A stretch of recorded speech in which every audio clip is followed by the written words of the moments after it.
Hello, and welcome to the next dev session of the last day of Rezzed 2019. I'll be honest, I got told quite late that I was introing this dev session, and on the way, I was trying to come up with a little opening joke just to get you all in the mood. And then I got here, and I saw that the session was called Nutshots the Nazis, and to be honest, I don't think I really need anything else. But I would like to take a quick poll, so I'd like to see all your hands in the air if you've played a Sniper Elite game. And I'd like you to keep those hands in the air if you've ever shot a Nazi in the bollocks. Fantastic. Well, in that case, I would like you to all give a massive round of applause to the guys that made that happen. Rebellion, everyone. Okay, thank you everybody for joining us for this special chat with some of the people behind the Sniper Elite series. During the course of the session, we'll talk about the origins of the series, its evolution and its explosion in popularity. But before that, if you could just introduce yourselves, chaps. My name's Ryan. I'm a lead designer at Rebellion. My name's Tim. I'm the head of creative for Rebellion. And I'm Jordan, lead level designer at Rebellion. Okay, lovely. Also, brilliant photo, by the way. Thank you. There's so much to it. I'll have questions later. Yeah. Okay, so let's start. So Sniper Elite kicked off the series in 2005. What do you remember about the origins of the game? Well, it's a long time ago now, but yeah, it initially started as a really much smaller thing. Back then it was touted for PC and PlayStation 2 and I think Xbox One at the time. Not Xbox One, the first Xbox. Yeah. And we were working with a small French publisher called MC2. And we kind of jointly developed it. They were looking for a military shooter, and we decided to focus down on something that had its own niche, very much different to Call of Duty. And even then, there were things that were more run and gun in the action shooter genre. And we figured sniping is something that we always found compelling in those games. And it seemed worthwhile to focus down on that, and that there's so much more you could do with that. And that combined with a real passion for World War II history that a number of people in the studio had, and combining those things, we sort of evolved our way towards Sniper Elite and what it became. So you were all experts. There's some very high-profile, notable history buffs at Rebellion, I think it's fair to say, but were you all World War II experts before, or is it something that you've really immersed yourself in since? I couldn't claim to have been a World War II expert before. There certainly are people at the studio who very much are, including our CTO, Chris Kingsley, and obviously Jason Kingsley with his modern history YouTube channel and all the rest of it. He's very much into all of that stuff. And yeah, loads of people on the team are really into all of that side of things. But for those of us that weren't naturally suffused with that kind of knowledge, we put a huge amount of care into the research into it, digging into the background. We work with historians and consultants and do plenty of field work and recce's to the actual locations to really try and make sure we're as true to history and authentic as we can be while still making a fun game, because obviously there is a balancing act there. So related to that, one of the remarkable standout things about the game is the attention to detail with regards to ballistics. You've got very authentic feeling ballistics. So what lengths did you go to achieve that?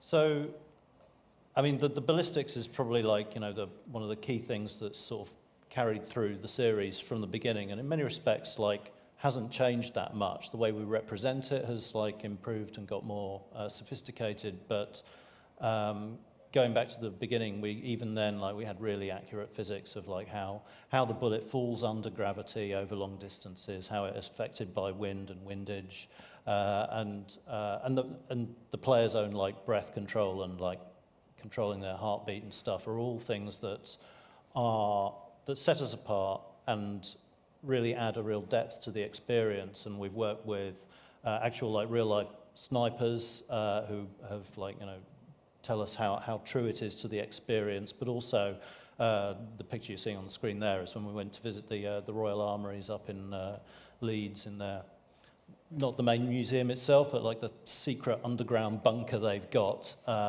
which has got like thousands and thousands of weapons from across history, and they've got a shooting range down there. And so we were able to talk to the historians there and actually use the actual like World War II sniper rifles and get a feel for how they feel and how hard they are to use and how heavy they are, and the kind of accuracy you can get with iron sights and with scopes and stuff. And it was illuminating and really, really cool. And yeah, they were very appreciative of the lengths we were going to get it all right as well. I think that's one of the key things really we have with our weapons, is that we use real weapons from World War II. So we base everything on the actual attributes of that weapon. So the muzzle velocity, for example, is real. So that adds to the ballistics, because the speed a bullet comes out of a particular rifle will be recreated in the game, as well as all the information like the reloads, the kind of ammo it uses, and even down to the sounds, because so you get the very distinct sound of like the M1 Garand when it finishes and stuff like that. And all this builds onto the realism of the ballistics and how it feels to use the rifles. We go to great lengths to make sure we've got a huge variety of weapons, but everything is done in as real a way as possible. Obviously, there are caveats for things like the reload speed. For example, we've got a Nagant revolver, and that takes roughly about 30 seconds in real life to reload. That's a long time when we in a put it in game. the game, we kind of have to go, Right. well, let's speed this up a little bit. We do all the actual actions correctly, we just do it a little bit faster than you would be able to in real life. It'd be interesting if we maybe So- went that far with our authentic Yeah, mode no. sometimes. I don't know if people have patience for that, but I think there's a bloody-minded part of myself that would like to try it. And I think you can learn quite a lot from just playing the game. Like, we have a massive variety of weapons to use that most people probably wouldn't have even heard of.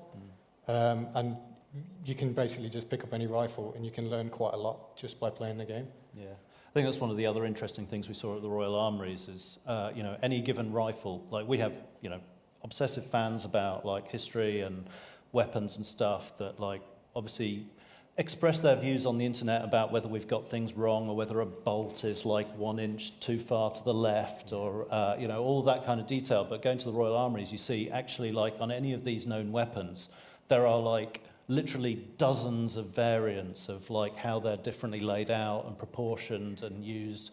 Like they don't come off like the kind of manufacturing line that you expect an iPhone to these days. They're all like so bespoke in so many different ways depending on where they were made and when and how. So, that was in some ways comforting to us to know that any adjustments we have to make for game reasons actually are like, don't mean that we're being inaccurate. Right. We've got a video to roll now, a quick short video. Before anyone freaks out, this isn't real. So tell me what's going on here. What's all this about? So this is from one of our influencer events. So this is it's not a real skull, obviously, and it's using ballistic gel. And we had an event where we had people down at the tunnel in Dorset, and they were firing sniper rifles and getting that feeling that we had at the Royal Armouries and getting to see how they are to actually hold these, the Springfield, I think it was, they were using, and fire them at something that was reacted close to what we're depicting in the game. And it's great, recording that at slow speed gives us a lot of great reference as well for what we want to do in the game. It exemplifies how like bullets don't just go straight through things and leave a nice little hole. Like, sniper rifle bullets will blow things up and rip them apart in ways that you wouldn't expect are quite so extreme. I mean, the crazy thing is, at the studio, that's someone's job, to animate a skull exploding. Yeah. That's basically what he does all day.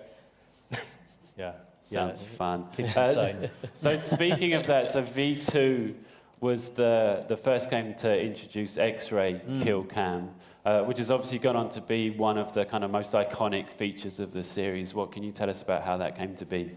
So, I mean, the first game, Sniper Elite 1, we had the bullet cam itself, the slow-mo following of the bullet, which was an effort to sort of bridge that gap between, like, your experience of firing the gun and the fact that your targets were so far away, and we wanted to kind of make it more personal and dramatic in a way, and less like you're just shooting something really impersonal.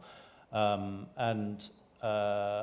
V2, we naturally were looking to take it up a level, and it seemed like the obvious thing to us to do was to track the bullet through the body, which is like the key part of what it's doing, and that led us to doing the X-ray kill cam as it's become known. And we had lots of debates internally about whether we should show skeletons or not skeletons, or internal organs or not internal organs, and a lot of it obviously we did do. And I guess one of the most obvious and slightly awkward conversations we had was, do we render testicles? Should we do that? Does that count as an internal organ? Is that too far? And we went this way and that on that quite a lot, as you can imagine. Was there like a pro-testicle camp and an anti-testicle camp that were just at each other all day? Yeah, I mean, it was kind of like that scene in Braveheart where you get the two sides of people coming in. No, it was... It was a more nuanced discussion than you'd actually possibly believe, but ultimately the somewhat bold decision was taken to leave it in because it seemed at odds with the instincts of frightening numbers of people that when they're given a target and a gun, they want to shoot for the groin, and that's been proven to be very much the case. We're just giving the people what they want. Of course. Yeah. It's beautiful. Okay. Well, even just today, I've been working on the stand over there. We've got V2 remastered. People can play, and the amount of people that are getting leg shots, and I don't think they're going for leg shots. It just seems to be an awful lot of misses, I think. I did it when I played earlier. I must have missed by that much. I was so disappointed. So you're right. There is something about it. Yeah. Okay, so we've got the next video now. If you could roll that, please.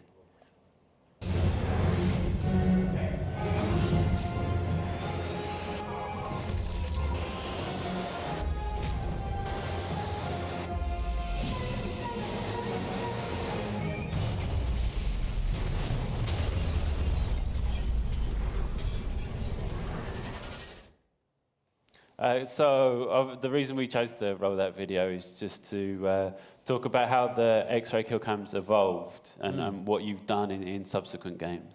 So, as we said in V2, we took it to the level of the X-rays. In Sniper Elite 3, we introduced more detail and levels of detail to the layers inside the body, like muscle layers and circulatory systems, and obviously much more detail in the way the organs themselves are animated and the bones destroyed. And we also introduced it to explosive and vehicle targets as well for that.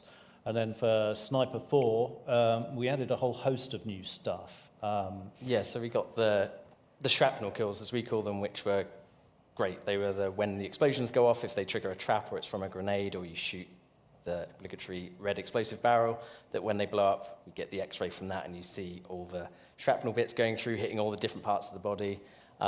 We even had some conveniently left toolboxes on top of explosive boxes, which were great to see a spanner going through and ending up in somebody's brain or their, again, testicles, which was quite a satisfying shot. And then we also added our melee kills as well, which were really good. So Carl, armed with his commando knife, could go up behind somebody and we'd, rather than just doing the normal slash the throat or stab to the back of the head, you'd see the knife going through and going into the brain, which is gratuitous, but people seem to like it a lot and enjoy it. Yeah, there was those are fun as well because there was the kill cams, as you can imagine, everyone wants to get involved in that part of the game, and practically every department, one way or another, does get the opportunity to get involved in putting forward ideas for that, whether it's on the special effects front or the animation front or the coding front. And when it comes to even the motion capture of them, obviously we have a plan for the kind of moves that we want and think will be cool. But then when we go to motion capture with the actual martial arts combat trained and often military trained actors, then they'll be improvising moves and showing us stuff that would actually happen in war and stuff. And we come up with all sorts of crazy things, although I'm not sure that someone's skull would actually shatter if Carl slammed his hand into it in the way that happens in game, but that's one of my favourite ones. Yeah. It must be fascinating being exposed to people like that with entirely different backgrounds. It's here's a man that's an expert in stabbing people in the head. He knows all of the details about it. Yeah, we actually had a meeting and a talk from an actual trained military sniper who we're not allowed to reveal the identity of for security reasons. Oh, okay. Right. Well, but he was saying he was playing the game and he was really amazed by how how closely we'd mirrored the experience of like, you know, the holding of the breath and breath control and stabilizing your aim and the ballistics and everything. But he was actually quite shaken and like perturbed by our like X-ray kill cam and stuff, because he said like for him, the targets are so impersonal and so far away that like doesn't really feel much about it when you actually like take them out. Whereas for me, I mean, I know it's kind of gratuitous fun, but at the same time, I think it's kind of important that we, you know, don't shy away from like the actual like horror of what's going on when you take out a target. And yeah, it's interesting that someone as frankly terrifying as that guy was, you know, a little bit uncomfortable with what we were showing there. I have to say, as a player, the games seem to tread that line well. Obviously, they're very violent, but there's, and I'm quite squeamish, like as a person. I'm sorry you're having to do this talk. No, but it's, but playing the games, it's satisfying. The feeling that I get. I don't know what that says about me. Maybe that's a bad thing, but there's a nice line that the Sniper Elite games walk, I think.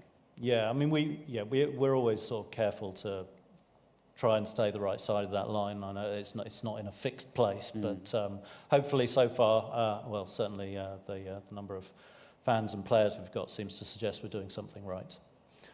So kill cam was one of the things that kind of propelled the game to the next level, or the series to the next level. When did you like realise that it had got big, that it had captured so many people's imagination? Well, yeah, certainly it was around the time of V2 where, yeah, it just started marketing itself, because, or the fans were marketing it because they were like posting videos online of themselves playing the game. And obviously we intended it to be like awesome and satisfying and really visual, but it seemed to coincide with that rise of people posting gameplay footage online of themselves playing, because it's both fun to experience and play and watch someone emotionally reacting to what they're doing and to see it at the same time. And it's, I think it's just a really fortunate confluence of events that turned it into such a shareable and streamable thing, which I think certainly did no harm to the success of the title and continues to do so. And it's, yeah, it's been an exciting ride. I'm sure. That's good. So I was going to talk more about testicles. That's fine. That was the plan, but I feel like we've covered that quite a lot now. Yeah. It's well, interesting that these stats indicate that it is the hardest earned shot. Yeah, those stats don't indicate the number of people that tried to go for the testicles. It's a lovely slide, isn't it? Let's move on.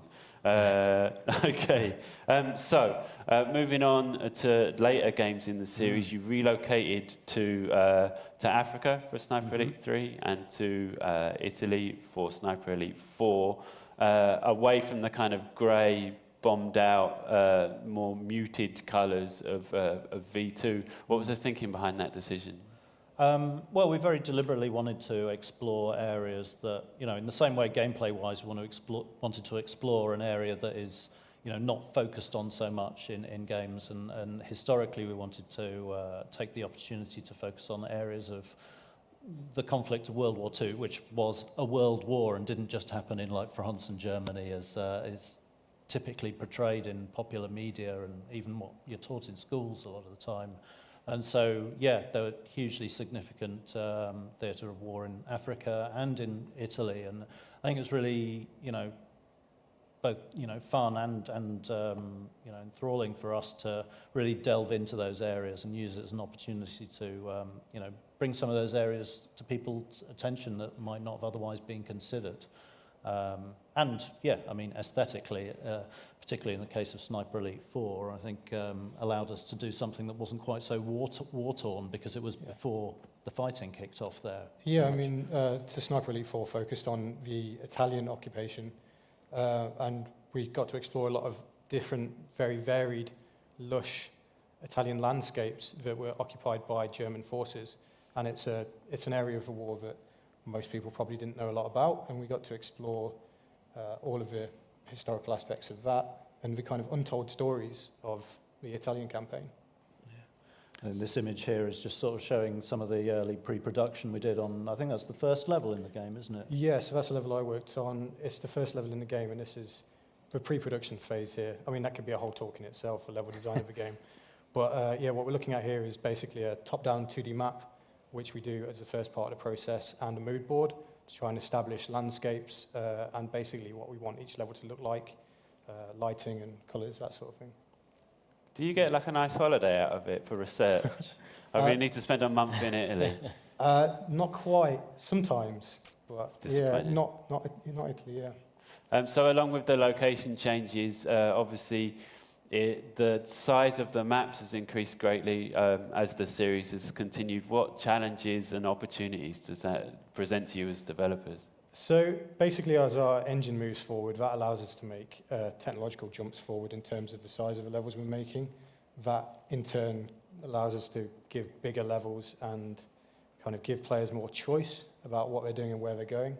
The nice thing about the jump to Sniper Elite 4 was that it gave us the opportunity to give players the choice about how they wanted to take on their mission, essentially. We provided people with a sandbox, and that's kind of the approach we really enjoyed about making Sniper Elite 4. We give the player a mission and a set of objectives and let them pretty much figure it out themselves in any order they want. And yeah, what we're looking at here is kind of, again, early pre-production shots of production shots of the white box. And you kind of build these grey boxes, and then art goes over the top of that. Yeah, it's interesting. One of the challenges that we deal with as the levels become less linear, like Sniper V2s were not totally linear, but more linear, and but we've constantly been trying to evolve it away from that and make it more, up to the player how they tackle the mission, and that's obviously fun and exciting for the player and for us to develop, but it comes with its own challenges in terms of how we set up and choreograph the action, because when the player can go anywhere in any direction at any time, then we have to rely much more on making sure that the behaviors of the AI are much more kind of self-sufficient and emergent. Like, we can't just script an animation of a guy doing this as you come round a corner, because all the AI are active on the entire level at once, which comes with its own performance challenges as well. I mean, that's it. We position the AI at the start of the level to kind of have their own job and own role almost. They're positioned around the levels in places that kind of make sense, and they'll probably be cleaning their weapons or just hanging out playing cards or something. And you'll come across these, and you can tackle it in kind of any direction.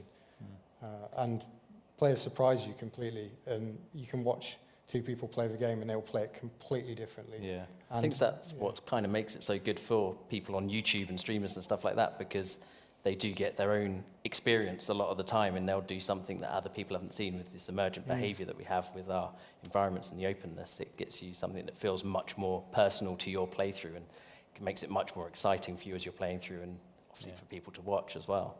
Makes it really, it's good viewing for us as well, to see people who haven't been through all the development, and naturally we see everything warts and all, every stage all the way along, and when people are just presented with the end result of it was always going to be that way. And game development is very much a process of iteration, and things are never quite settled until it's on the shelf. Is it never frustrating watching players and you're like, no, you should go that way? Now you've given people enough freedom to explore. Genuinely not. I mean, I love it when they just do something that you don't expect or didn't intend, but they have fun and the game copes with it, and you're like, great, that's awesome. That's one of the exactly advantages of going to sort of the more open sort of levels, because we have to make sure that all the AI and everything are robust enough to cope with all the situations, reactions. So when they do these things we haven't perhaps considered, then everything does cope with it and deal with it. And it's a nice surprise to see things like, oh, I'd never even think to take that guy out in this way or distract all these people over to this area. It's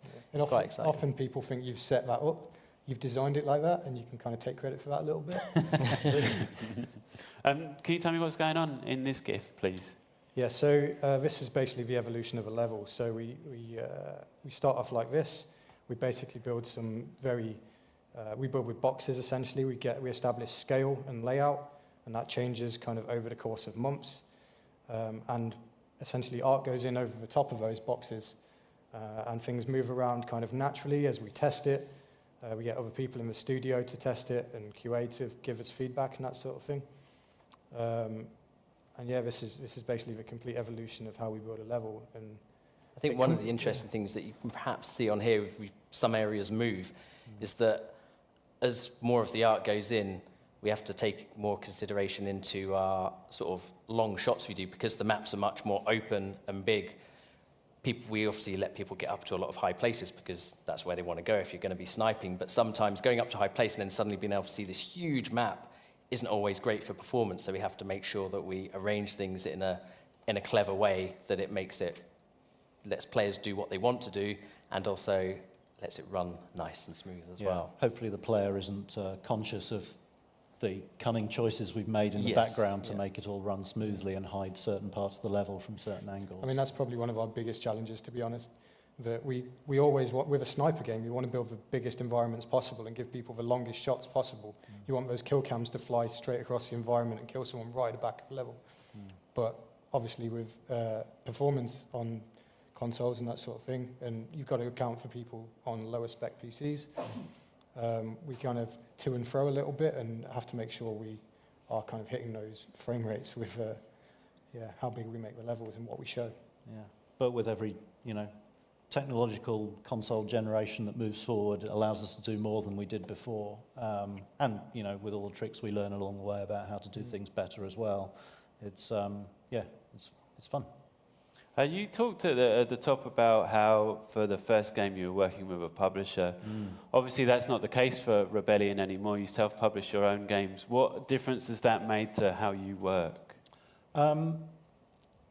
It's very freeing. It's awesome in that basically any choice we make is our choice, our creative choice. I mean, we like to think we know what we're doing with Sniper Elite, but it gives us the freedom to, like in the example for Sniper Elite 4, like we were coming up to where was the originally intended release date for it, but we took a look at where we were at, and we decided that if we gave it another 6 months, we'd be able to polish it and finish it the way we really wanted to do, and that's what we did, and so and that's where we ended up with Sniper Elite 4. And if we'd been working with a publisher, it's having worked with many along the way, it's a very different kind of relationship, and very rarely do you ever get the opportunity, even with negotiation, to push out those dates and things, whereas we're in a position where, because we're publishing ourselves, that's under our control. And it's not a decision we take lightly, because obviously it's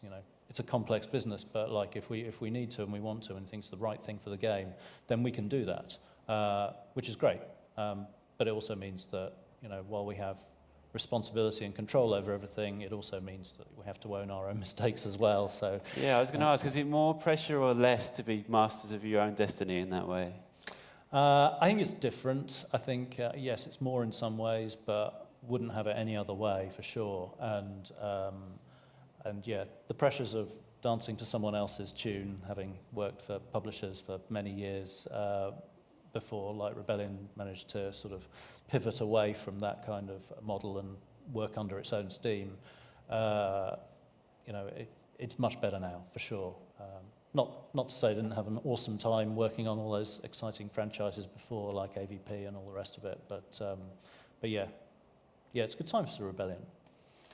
So you talked there a little bit about how you took a little bit longer to finish up on Sniper Elite 4, and it paid off. It was a big commercial and critical hit.